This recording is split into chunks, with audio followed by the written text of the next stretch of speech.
Bueno, compatriotas, bienvenido nuevamente. Creo que estamos dando una continuidad bien interesante. Creo que eso es para mí una alegría.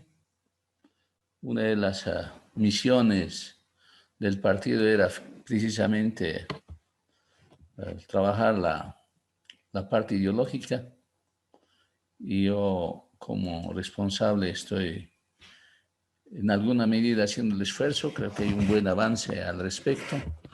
Como les he dicho, este no es un curso de economía. Pero todos se han dedicado a la economía. ¿Y por qué?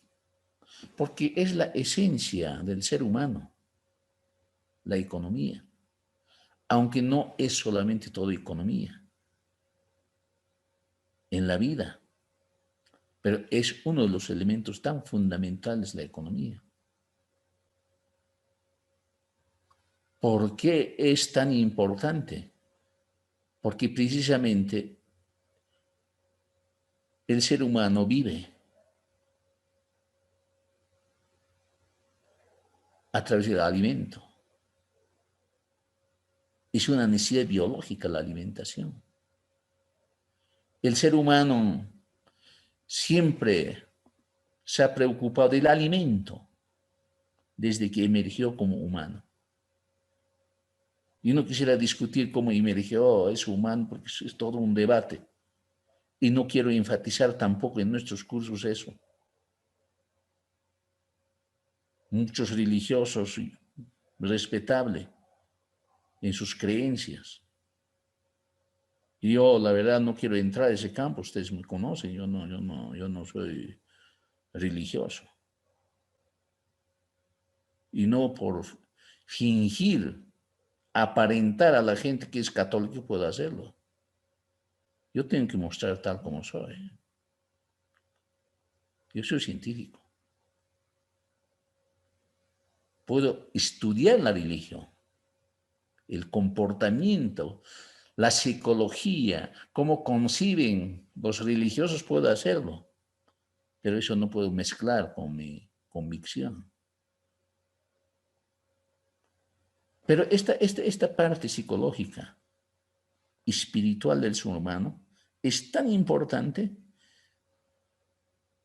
Pero lo que nosotros estamos tocando, y si algún rato quisiéramos discutir sanamente, lo hacemos, porque es importante también. Pero primero veremos las cosas que hacen a la vida misma.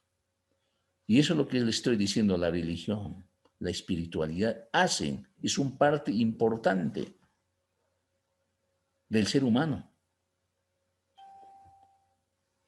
como la parte biológica. La parte espiritual es tan determinante para un comportamiento humano. Es la que guía, además, las acciones que hacemos cotidianamente. Hasta en la elección de alimentos nos guía la parte de espiritualidad. Porque en la espiritualidad están los gustos, las concepciones, las percepciones del ser humano. Pero en alguna medida están determinadas por cuestiones geográficas. No creo que, por ejemplo, en Santa Cruz puedan desde niño consumir chuño, porque la geografía no da para chuño. Y en el altiplano sí, por el tipo de clima que se tiene de manera distinta. Hay condiciones geográficas que determinan cierto comportamiento, cierto accionar del ser humano, que no es tan libre el ser humano. Pero lo único sí que podemos decir, aparte de la espiritualidad que cada pueblo tiene, cada ser humano tiene, y además esa espiritualidad es una construcción humana, cultural, de cada grupo social. Pero la parte biológica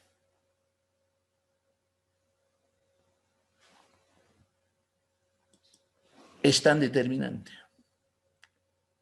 Unas 2 semanas no come, la persona muere. En vano va a estar rezando a Dios 1000 veces que salve. Si no come y no encuentra comida, igual muere. Por eso la biología, la reproducción biológica, fisiológica del ser humano es siempre una preocupación para la humanidad. Son tres cosas que hicieron al ser humano como humano. Uno, alimento. Dos, vestimenta. Tres, techo. Comida, techo, vestimenta. Tres cosas. Satisfaciendo esas tres cosas, el ser humano es animal. Es animal mismo. Porque el animal también, igual, alimento, cobijo. Son dos cosas que necesita el animal. El ser humano es lo mismo, alimento, cobijo, vestimenta. Sin eso, muere. Pero hasta ese momento es animal. Hasta en ese punto biológico, ¿cuál sería la diferencia entre el ser humano y el animal? Desde ese punto de vista biológico nada más. El animal,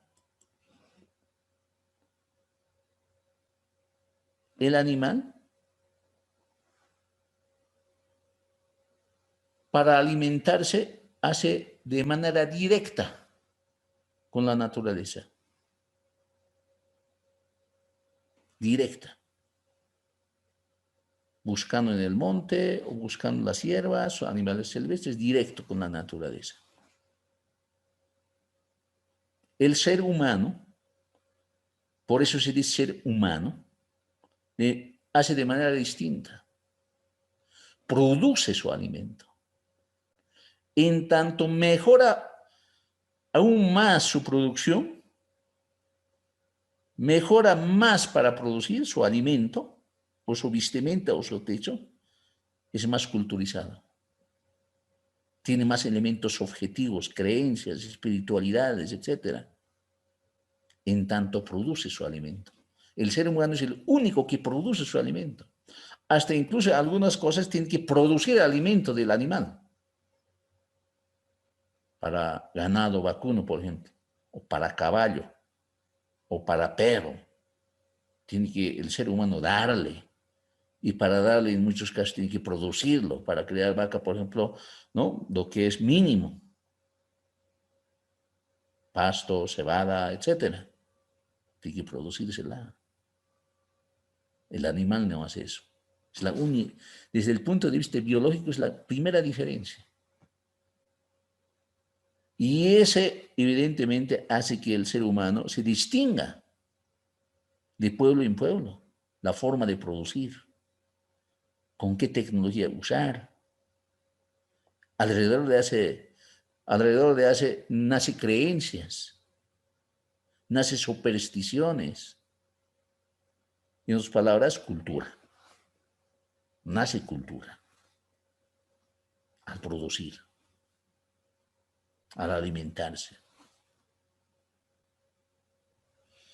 En los lugares más inhóspitos, más difíciles, la cultura, la superstición es mayor. En los lugares donde la vida es fácil, la superstición es menor. Y la superstición también hizo nacer que hay Dios. Son supersticiones, fantasmas, ídolos. Diferentes ídolos que nos creamos, precisamente al producir. Hasta que llegamos a un sistema más moderno, el capitalismo. El sistema más avanzado del mundo. Del mundo.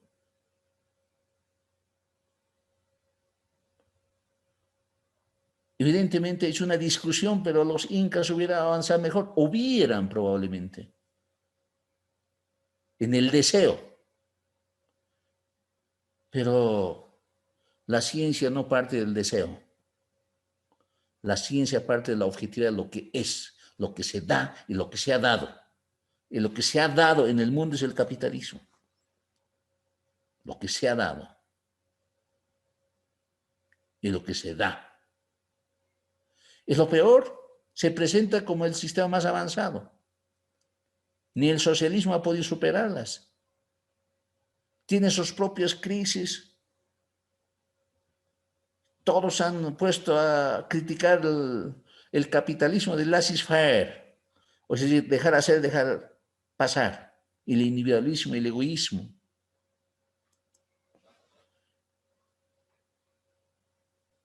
Evidentemente, este elemento para los liberales era tan importante de haber captado a la esencia humana independientemente de la cultura, el egoísmo, la envidia,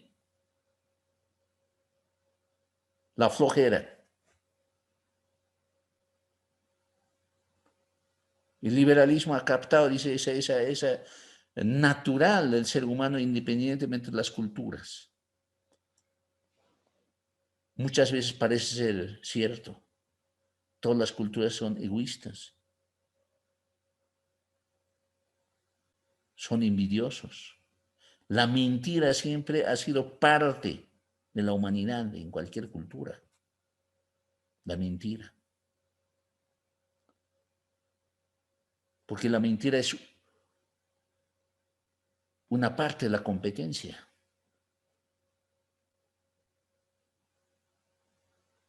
Porque si en el negocio dices, enséñame cómo has hecho, no lo vas a enseñar. Porque lo vas al otro como contrincante, como competidor. Porque ¿para qué vas a enseñar? Así funciona el capitalismo.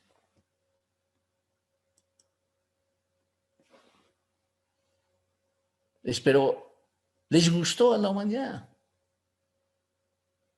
Les gustó.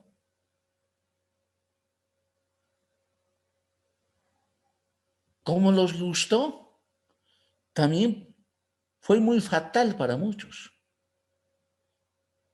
El capitalismo llevó a la felicidad, a la máxima felicidad del ser humano. Ese capitalismo visto como competitividad egoísta, ese es laissez-faire, dejar hacer, dejar pasar y que el Estado no se meta, que el Estado sea en sus funciones muy limitadas, es lo que hemos aprendido, y solamente el Estado que garantice la seguridad de esa libertad, eso es el Estado de Derecho, ha llevado a mucha prosperidad, felicidad al ser humano, ha hecho llegar a muy lejos ese capitalismo competitivo. Pero ese capitalismo competitivo a muchos también ha sometido a la pobreza. A unos ha llevado a la felicidad, al placer máximo, a otros les ha condenado a la peor penuria. También ha habido ese defecto. El capitalismo competitivo, individual, en donde el capitalista competía, era el gerente, era el dirigente y era el conductor y el propietario, también conforme ha ido pasando el tiempo, años, décadas, siglos, también se ha transformado. Hoy día, ese capitalismo competitivo dirigido por el capitalista, por el propietario del capital, ese capitalista individualista, ha ido también desapareciendo o se ha reducido a las pequeñas empresas. Hoy día el capitalismo son grandes corporaciones, solamente funcionan las acciones, ni siquiera ya conoce su territorio. Y el capitalista que dirigía el capital, que dirigía la empresa ya no existe, más bien contrata a un profesional para la gerencia, uno que goce de lealtad y confianza, a ellos los contrata y los dirige. Es una especie, muchos críticos van a decir, es una especie que el capital se ha socializado. ese capital individual que era para competir, se ha socializado. Yo digo, después en el texto del sistema comunal, se ha colectivizado el capital, de por sí, por naturaleza. Ya no hay capitalismo competitivo. La que hablaba Adam Smith, David Ricardo, pero como filosofía, sigue la esencia. Pero al socializarse, Marx entendió que el Estado podía hacerse cargo. Hasta Keynes, que ha sido muy leído, que ha salvado mucha crisis, él ha dicho igual, el Estado puede ayudar a esas empresas porque están entrando en crisis en 1930. Por eso Keynes ha empezado a plantear, ¿no?, la política pública que ayude a esas empresas. Y con esa política de Keynes, décadas han funcionado, llamado el Estado de Bienestar Social, que el Estado tenía su propia empresa pública, el Estado podía atender muchas cosas que el individuo no puede atender. Fue así. Pero nuevamente el retorno del liberalismo, alrededor de 1980. Y el mundo empezó nuevamente a retornar a Smith, David Ricardo, nuevamente a Stuart Mill, la política neoliberal. Y cuando cae eso, socialismo nuevamente. Entonces, para que nos ubiquemos en el contexto, Marx está hablando, todas sus teorías van a inspirarse en ese capitalismo competitivo también, en ese capitalismo de la época de laissez-faire. Dejar hacer, dejar pasar, que el individuo se haga cargo y el individuo que solucione el mercado. De ese capitalismo es lo que se inspira Marx.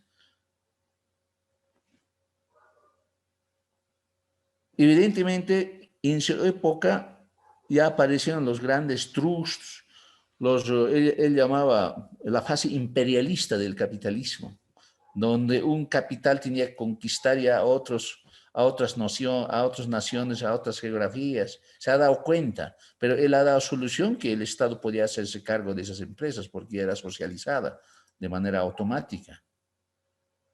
Pero en su esencia, su inspiración de socialismo va a ser a partir de ese capitalismo competitivo, de ese capitalismo egoísta, de ese capitalismo que todavía dirigía personalmente el propietario del capital, las empresas, que hoy en el mundo eso lo hacen ya pequeñas empresas, no las empresas grandes, las corporaciones, que hoy es la mayor parte. Un capitalista hoy ya ni siquiera ya sabe dónde están sus empresas. La única manera es la reunión del directorio que hacen cada 6 meses, depende de su estatuto, y el gerente le informa cuánto es. Y la única manera de saber es su estado financiero de la empresa, nada más. Pero no conoce a su gente, no conoce a su gerente, no conoce a nadie. Es el tipo de capitalista que se vive moderno en nuestros tiempos. Pero Marx todavía está hablando de ese capitalismo competitivo, de la época de las esferas.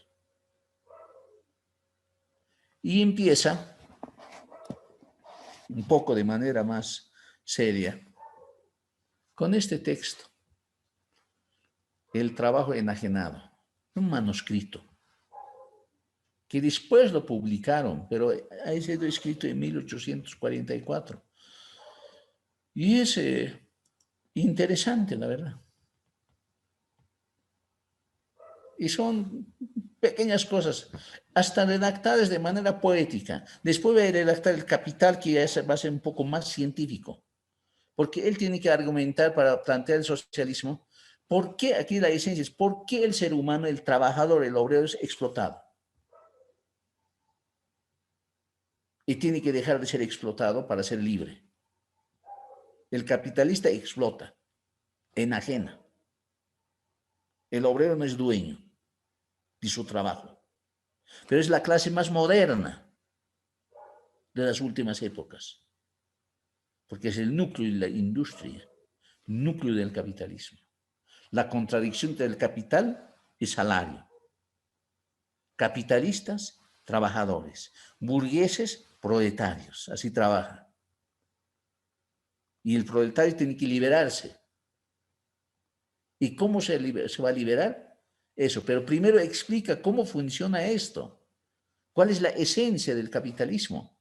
Eso es su virtud de Marx, para empoderar al proletariado del mundo. Por eso en este texto incluso es más poético, más poesía es, pero el Capital ya va a ser más científico. Entonces, si no entendemos cómo funciona el capitalismo, ¿a qué está criticando Marx para plantear el socialismo? No vamos a entender nada. Vamos a caer en el discurso que el capitalismo es ser, como han dicho los demás, ser amigable, ser el que saluda. No podemos llegar a ese ridiculez. Tenemos que entender el núcleo de funcionamiento del capitalismo. Que ya hemos estudiado, y ahora un poco vamos a... El ataque al capitalismo, vamos a llamarlo de Marx. ¿Cómo ataca al capitalismo? Pero para atacarlo explica. Y él empieza a decir, por ejemplo, en la sociedad capitalista, el obrero degenera en mercancía. Este es un primer postulado científico. El obrero es una mercancía. Una mercancía igual que el lápiz, igual que fruta, igual que una chamarra, igual que una silla, es una mercancía. El obrero es una mercancía. Así empieza primero el núcleo. Eso va a explicar después cómo se vuelve mercancía. ¿Cómo podemos explicar que el obrero es mercancía? En el Capital va a explicar mejor esa parte. Y aquí todavía es como poesía. Por eso Marx, ¿no? En la sociedad capitalista, que el obrero degenera en mercancía. Como diríamos, es una frase científica. Después me he mezclado con la poesía, dice, ¿no? Que la miseria del obrero, ya se da cuenta que el obrero es miseria, miserable en la época capitalista, se halla en razón inversa al poder y la magnitud de su producción. Es decir, produce más, eres más miserable.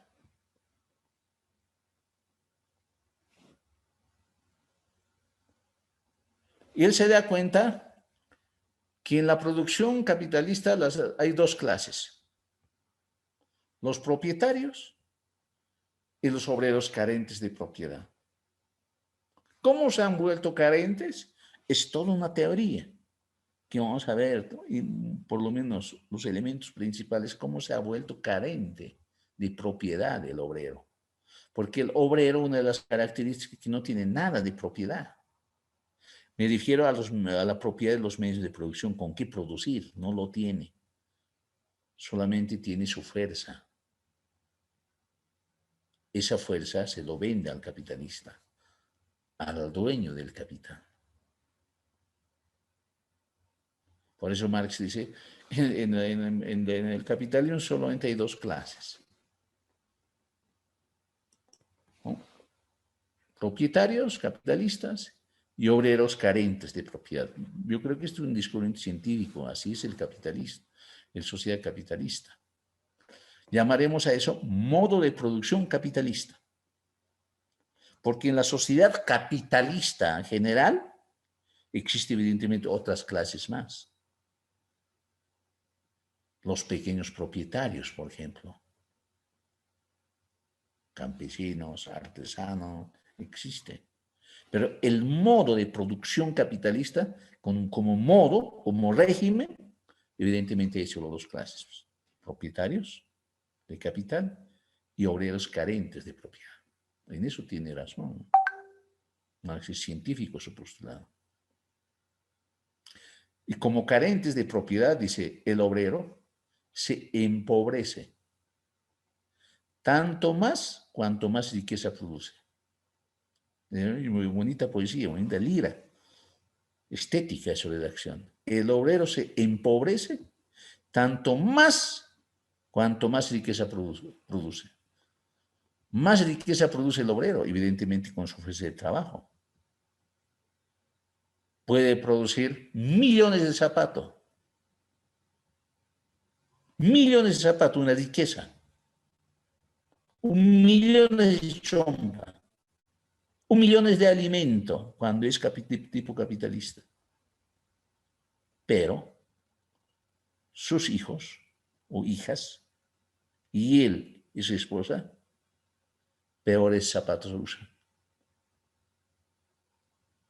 Sus zapatos son envejecidos, algunos carentes de zapato, aunque él produzca más zapatos. Eso es la característica del capitalista. Por eso Marx impactó al mundo, a los obreros. Cuando más aumenta su producción en extensión y en poder, el obrero se convierte en una mercancía tanto más barata cuanto más mercancías crea. El obrero cuanto más crea, más barato es él. Más carente es él. ¿Y a quién entonces enriquece? Marx dice a los propietarios del capital. Ellos son los dueños verdaderos de esa riqueza, no el obrero. El obrero produce riqueza, pero el verdadero propietario de esa riqueza es el capitalista. Así lo dice Marx. De manera muy poética, ¿no es cierto? Muy poética. Y él dice, ¿no? A medida que se valoriza el mundo de las cosas, se desvaloriza en razón directa el mundo de los hombres obreros. O sea, más valor adquiere sus cosas, el obrero es más desvalorizado. Así explica.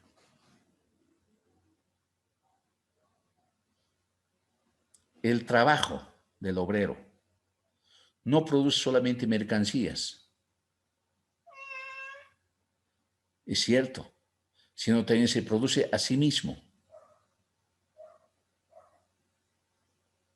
El obrero al producir se produce a sí mismo como mercancía. ¿Y cómo produce su mercancía? El obrero en general. El obrero fabrica zapato. El otro capitalista fabrica vestimenta. El otro capitalista produce alimentos. Y el obrero con ese salario que lo pagan, tiene que adquirir con ese dinero el trabajo de los propios obreros. Su trabajo se compra él mismo. Por eso dice, cuanto más barato produce, cuanto más caro produce, y él es más pobre, porque no puede comprar todo lo que él ha producido como clase obrera en general.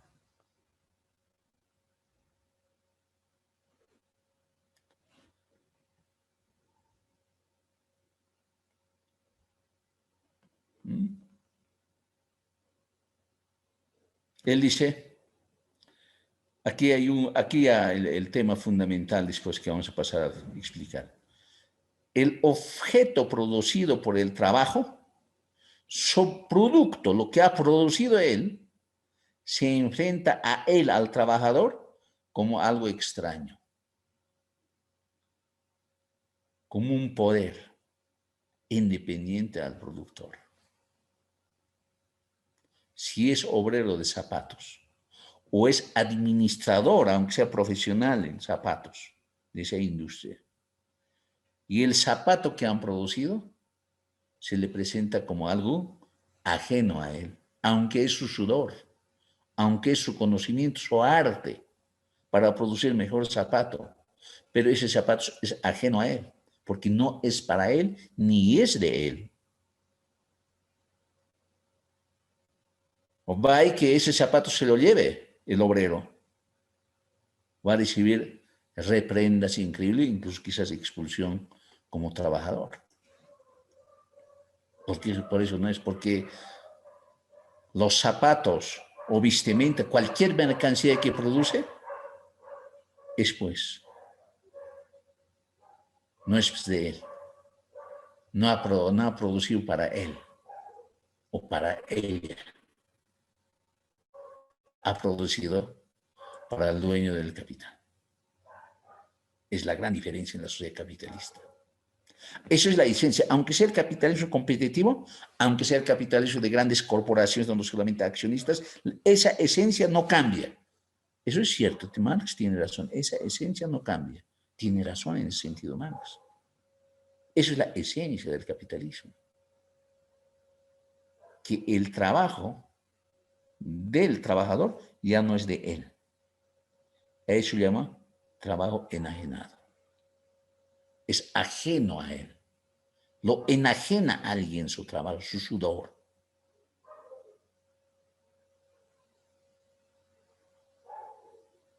Por eso se le presenta como algo extraño, como un poder independiente. Eso es.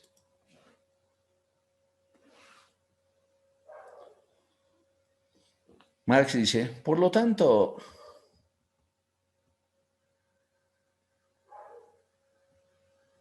dice, el obrero, al realizar el trabajo, se anula como ser humano, como humano.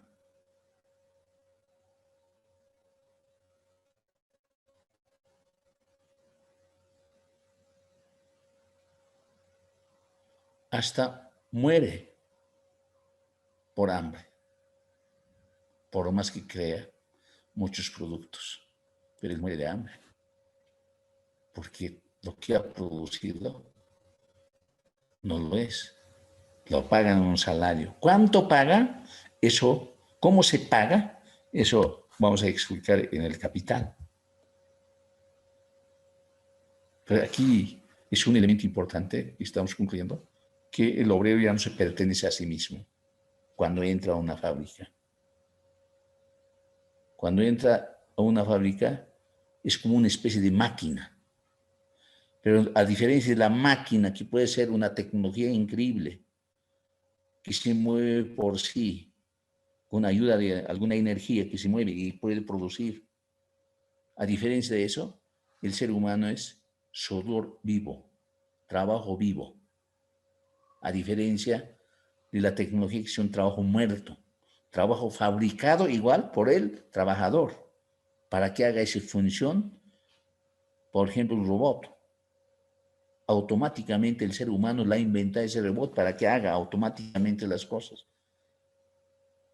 No es trabajo vivo, es un trabajo pasado, es un trabajo también humano que está incorporado en ese robot. A diferencia de ese robot también que hace esas operaciones que incluso con mayor precisión que el ser humano, la diferencia es que el obrero o el trabajador, no siempre obrero, sino también el administrativo, que puede ser profesional, es trabajo vivo, sudor vivo. Eso es la que hace crecer el capital.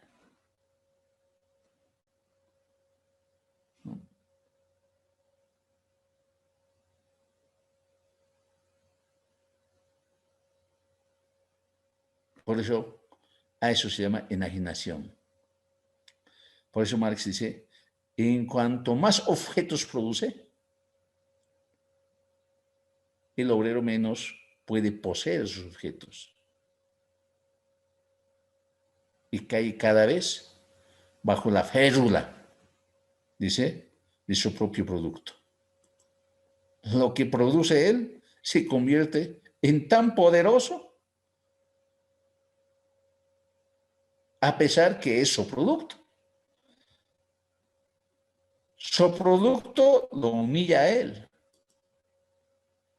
No tendría que ser así, ¿no es cierto? porque al final es su producto. Pero por no poseer él, por no decidir sobre ese zapato, porque ese zapato cuando sale la entregaba al dueño del capital. Y ese zapato se ha convertido en riqueza, en más dinero. Ese más dinero se convierte en poder. Su producto se ha convertido en poder. Por eso el obrero menos posee poder y cae humillado bajo ese capital, aunque es su producto.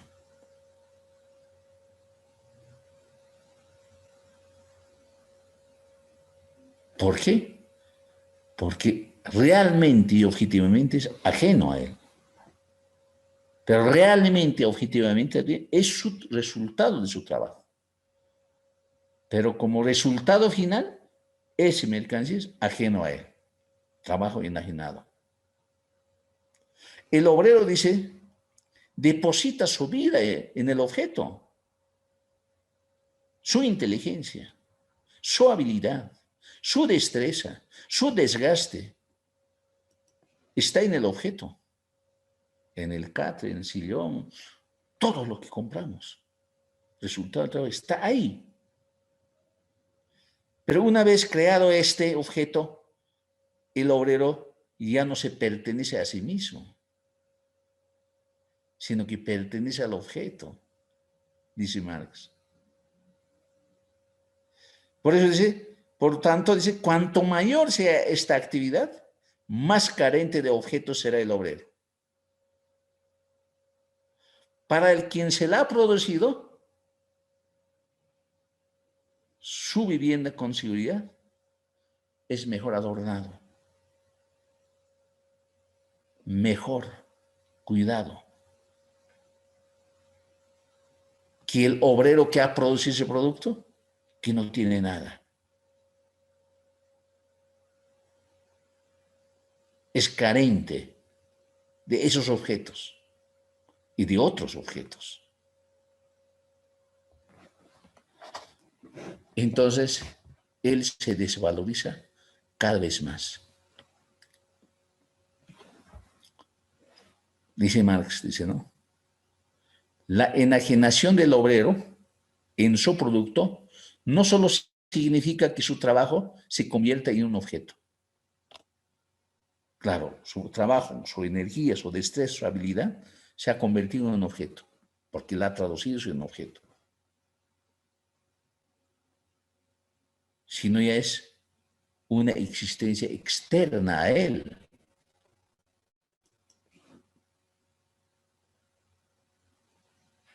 Se halla fuera de él.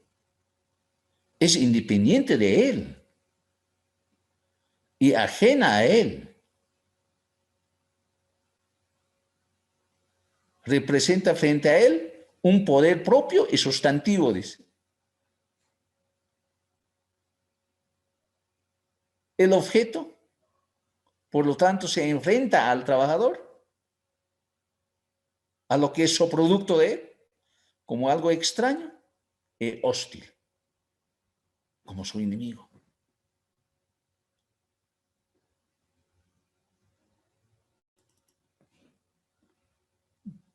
Como por eso les diría, hasta muy poético expresa en su primer texto.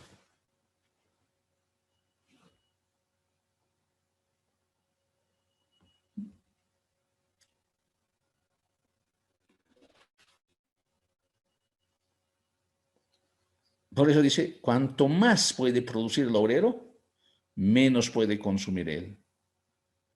Cuanto más valores crea, menos valores él. Menos dignidad lo tiene.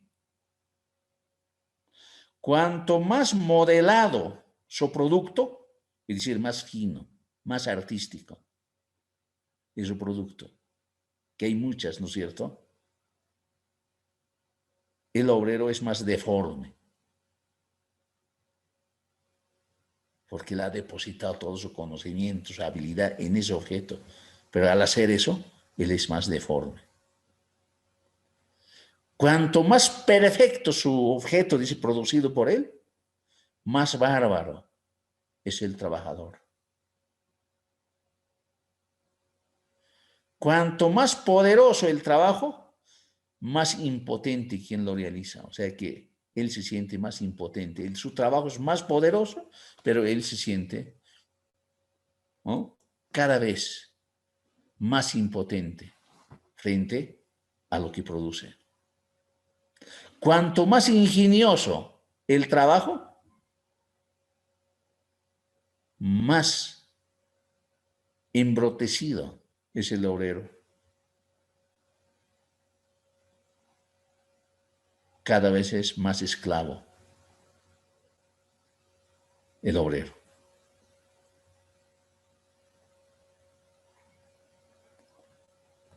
Marx dice, evidentemente el trabajo produce maravillas. Es cierto, el trabajo produce maravillas.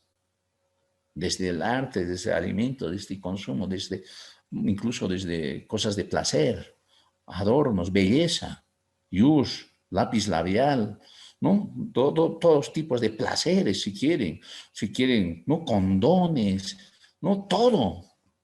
Estimulantes, el trabajo produce maravillas. Pero esas maravillas ya no disfruta el obrero, disfrutan otros. Su creador de esas maravillas no disfruta, disfruta a otros. Su maravilla ha sido enajenada, pertenece a los otros, no a él. Por eso dice él, para el obrero produce privaciones, penuria. Ese trabajo producido maravillas para el rico o para otros que tienen dinero. Pueden acceder a eso, lo producido del obrero, pero para el obrero es privación, penuria. El obrero considera distintas calidades. Si algún rato ha accedido, el obrero ha accedido a peor calidad. El que ha producido mejor calidad, él ha producido mejor calidad, ya no es para él, sino es para el otro, para el rico. Produciendo él, no tiene esa belleza. Se priva. Eso es la contradicción, dice, del capitalismo.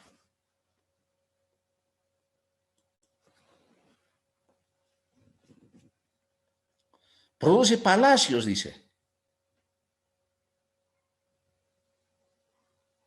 Pero aloja a los obreros en tugurios, en la peor habitación, y en muchos lugares en favelas.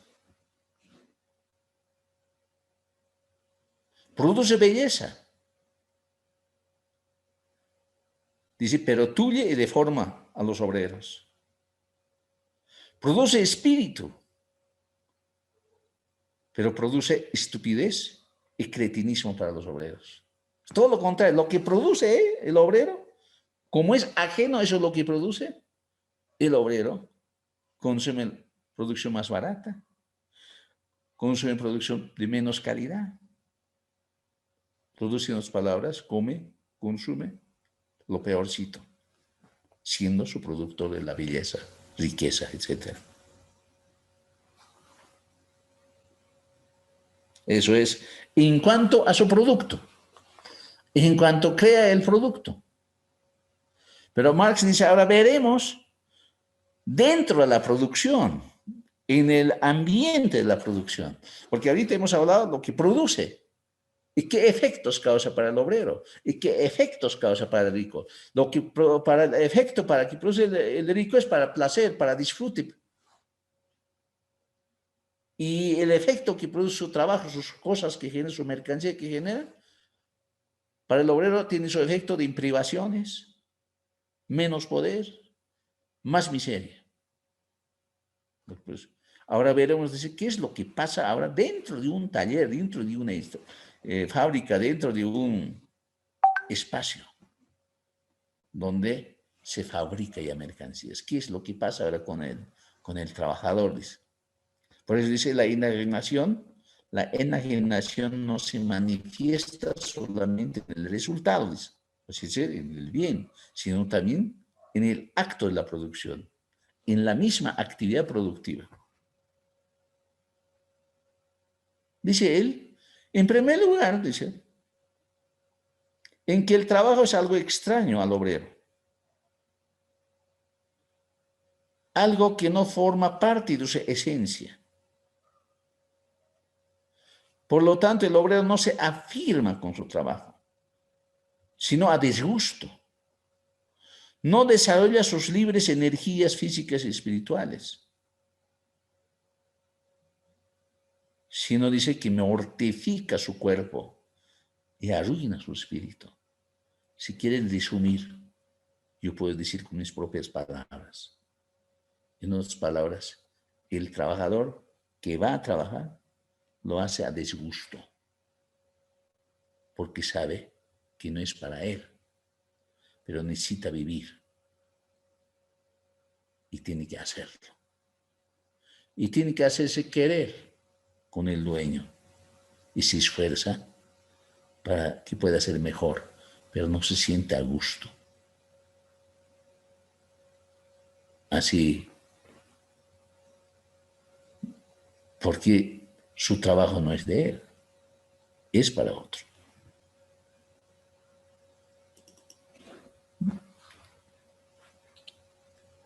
Entonces dice Marx, por lo tanto, dice el obrero, solo se siente en sí realizado como ser humano fuera del trabajo. Fuera del trabajo es feliz. Dentro del trabajo es infeliz.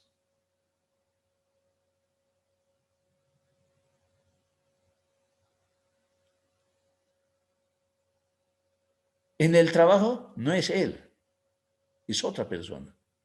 Y fuera del trabajo es él. Por eso dice, él solo recobra su personalidad cuando deja de trabajar, cuando está en su casa, cuando está en la calle. Es él mismo. En el trabajo no. No trabaja, dice, por tanto, voluntariamente, sino a la fuerza, porque tiene necesidad. Su trabajo es un trabajo forzado. No representa, dice, por tanto, la satisfacción de una necesidad, sino que es simplemente un medio para satisfacer sus necesidades extrañas a él. Eso es el trabajo. Por tanto, no es feliz. En definitiva, dice, la exterioridad del trabajo para el obrero se revela en el hecho de que no es algo propio suyo, sino de otro, de que no le pertenece a sí mismo, sino que pertenece a otro, su trabajo. Por lo tanto, cerrando este trabajo enajenado, podemos decir dos cosas para sintetizar. El objeto que produce, llamaremos mercancía que produce, no es de él. ¿De quién es? Es dueño, es del dueño del capital. No para su consumo del capital, sino que lo que ha producido, va a vender al resto de la colectividad. Ese resto de la colectividad es la que va a consumir. ¿Qué se beneficia de eso el capitalista? Dinero. Dinero. ¿Y qué es lo que ha recibido de su trabajo el obrero? Salario. Poco salario. Con ese salario no puede comprar cosas maravillosas que él ha producido. Se ha privado. Respecto al objeto. Pero respecto a su trabajo mismo, cuando realiza, también se ha enajenado. Como no es de él su trabajo, se siente a disgusto. No se siente él realizado. Hace por obligación, porque necesita trabajar porque no puede, no tiene medios de producción para producir para él y para sí mismo. Eso es. Entonces, esta es la esencia del capitalismo, la enajenación del trabajo. Éxito es este manuscrito más filosófico de 1844, del Marx joven. Después, cuando va a escribir El Capital, ya va a argumentar de manera, yo diría, más científica esta suposición, cuando leamos ya El Capital. A partir de esto, cuando dice trabajo no es del obrero, ¿no? Solamente va a ser libre cuando el trabajo sea de él, empieza a plantear el socialismo como alternativa al capitalismo. Y eso vamos a ir viendo poco a poco. Eso es, compañeros,